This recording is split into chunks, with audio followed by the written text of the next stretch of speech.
no feeling more intense than starting over. If you deleted your homework the day before it was due, as I have, or if you left your wallet at home and you have to go back after spending an hour in the computer. If you won some money at the casino and you put all your winnings on red and it came up black. If you got your best shirt dry cleaned before a wedding and immediately dropped your food on. If you won an argument with a friend and then later discovered that they just returned to their original view. Starting over is harder than starting up. If you're not ready for that, like if you've already had a bad day, then what you're about to go through might be too much. Feel free to go away and come back. I'll be back. Alright, thanks for coming with me on this trip. I'll understand if you have to take a break. Just find a safe place to start with the game. Don't worry, I'll save your progress, always, even in mistakes. This game is a homage to a free game that came out in 2002, titled Sexy Hiking. The author of that game is Jazzo, a mysterious Czech designer who is known at the time as the father of beat games. Beat games are rough assemblages of found objects. Designers slap them together very quickly and freely, and they're often too rough and unfriendly to gain much of a following. They're built more for the joy of building them than as polished products. In a certain way, Sexy Hiking is the perfect embodiment of a beat game. It's built almost entirely out of found and recycled parts, and it's one of the most unusual and unfriendly games of its time. In it, your task is simply to drag yourself up a mountain with a hammer. That act of climbing, in the digital world or in real life, has certain essential properties that give the game its flavor. No amount of forward progress is guaranteed. Some cliffs are too sheer or too slippery, and the player is constantly, unremittingly in danger of falling and losing everything.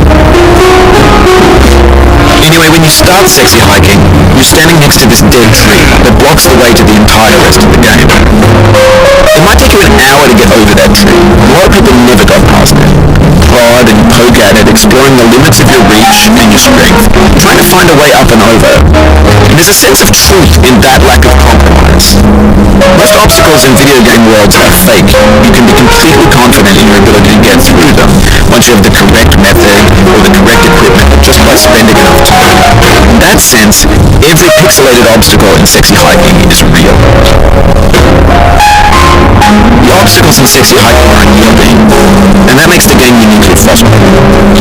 But I'm not sure Jazzo intended to make a frustrating game. The frustration is just essential to the act of climbing, and it's authentic to the process of building a game about it. A funny thing happened to me as I was building this mountain. I'd have an idea for a new obstacle, and I'd build it, test it, and it would usually turn out to be unreasonably hard. But I couldn't bring myself to make it easier. It already felt like my inability to get past a new obstacle was my fault as a player rather than as a builder. Imaginary mountains build themselves from our efforts to climb them, and it's our repeated attempts to reach the summit that turns those mountains into something real. When you're building a video game world, you're building with ideas, and that can be like working with quickset cement. You mold your ideas into a certain shape that can be played with, and in the process of playing with them, they begin to harden and set until they're immutable, like rock. And at that point, you can't change the world, not without breaking it into pieces and starting fresh with new ideas. For years now, people have been predicting that games would soon be made out of prefabricated objects, bought in a store and assembled into a world. And for the most part, that hasn't happened, because the objects in the stores are trash. I don't mean they look bad or that they're badly made, although a lot of them are. I mean they're trash in the way that food becomes trash as soon as you put it in the sink. Things are made to be consumed and used in a certain context, and once the moment is gone, they transform into garbage. In the context of technology, those moments pass by in seconds. Over time, we've poured more and more refuse into this vast digital landfill that we call the internet.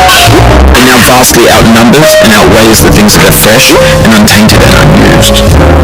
When everything around us is cultural trash, trash becomes the new medium, the lingua franca of the digital age. And you can build culture out of trash. But only trash culture. B games, B movies, B music, B philosophy. Maybe this is what digital culture is. A monstrous mountain of trash, the ash heap of creativity's fountain. A landfill with everything we ever thought of in it. Grand, infinite, and unsorted. There's 3D models of breakfast, Gen X's fanfic novels, Scan magazines, green screen Shia LaBeouf, and snuff scenes on Lively. Facebook's got lifelike bots with unbranded adverts and candid shots of Kanye and Taylor Swift mashups, car crash epic failed gifs, Russian dashcam vids, discussions of McRibs, discarded, forgotten, unrecycled, muddled, rotten, untitled. Everything's fresh for about 6 seconds, until some newer thing beckons, and we hit refresh. And there's years of persevering, disappearing into the pile, out of style, out of sight.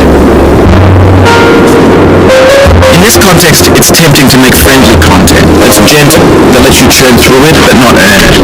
Why make something demanding if it just gets piled up in the landfill, filed in with the bland things? When games were new, they wanted a lot from you. Daunting you, taunting you, resetting, delaying you. Players played stoically. Now everyone's turned off by that. They want to burn through it quickly. A quick fix for the fickle. Some tricks for the clicks of the feckless. But that's not you. You're an acrobat. You could swallow a baseball bat. Now I know, most likely you're watching this on YouTube or Twitch, while some dude with 10 million views does it for you. Like a baby bird being fed chewed up food. That's culture too. But on the off chance that you're playing this, what I'm saying is, trash is disposable, but maybe it doesn't have to be approachable. What's the feeling like? Are you stressed? I guess you don't hate it. You got this far, feeling frustrated. It's underrated. An orange is sweet, juicy fruit, locked inside a bitter pit. That's not how I feel about a challenge. I only want the bitterness. It's coffee. It's grapefruit. It's licorice. It feels like we're closer now. Composer and primer, designer and user. You could have refused, but you didn't. There was something in you that was hidden, that chose to continue.